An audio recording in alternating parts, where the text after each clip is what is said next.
അസ്സലാമു വറഹ്മത്തുള്ളാ. അൽഹംദുലില്ലാ.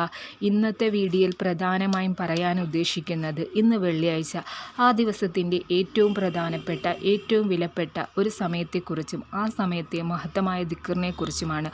നമ്മൾ പലപ്പോഴും അശ്രദ്ധമായി കളയുന്ന, എന്നാൽ പലപ്പോഴും മലക്കുകൾ പോലും അസൂയ നോക്കുന്ന ഒരു സമയമാണിത്. എപ്പോഴാണെന്ന് അറിയാമോ? വെള്ളിയാഴ്ച അസർ നിസ്കാര ശേഷമുള്ള ആ സമയം, അസർ മുതൽ മഹരിബ് വരെയുള്ള ആ കുറഞ്ഞ സമയം, സൂര്യാസ്തമയത്തിലേക്ക് മടങ്ങുന്ന, പകൽ വെളിച്ചം മങ്ങിത്തുടങ്ങുന്ന ആ സമയത്തിൻ്റെ പ്രത്യേകത എന്താണെന്ന് നബി സല്ലല്ലാഹു അലൈഹി വസല്ലം തങ്ങൾ പഠിപ്പിച്ചു തന്നിട്ടുണ്ട്. വെള്ളിയാഴ്ച ദിവസം ഒരു പ്രത്യേക സമയമുണ്ട്.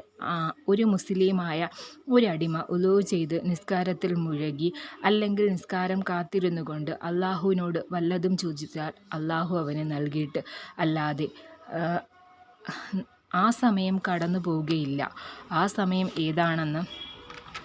ഏതാണെന്ന് ഉള്ളതിൽ പണ്ഡിതന്മാർക്കിടയിൽ പല അഭിപ്രായങ്ങളുമുണ്ട്. എന്നാൽ ഭൂരിഭാഗം പണ്ഡിതന്മാരും ഹദീസുകളുടെ വെളിച്ചത്തിൽ ഉറപ്പിച്ചു പറയുന്നത് അത് അസർ നിസ്കാര ശേഷമുള്ള സമയമാണ്, പ്രത്യേകിച്ച് മഹരിബ് നിസ്കാരത്തിൻ്റെ അടുത്ത സമയം. എന്നാൽ എൻ്റെ പ്രിയപ്പെട്ട സഹോദരങ്ങളെ, ഒന്ന് ആലോചിച്ചു നോക്കൂ. ഒരാഴ്ച മുഴുവൻ നമ്മൾ കാത്തിരുന്ന പുണ്യമായ വെള്ളിയാഴ്ച നമ്മളോട് വിട പറയാൻ പോവുകയാണ്. സൂര്യൻ്റെ പടിഞ്ഞാറൻ ചക്രവാളത്തിൽ താഴുകയാണ്.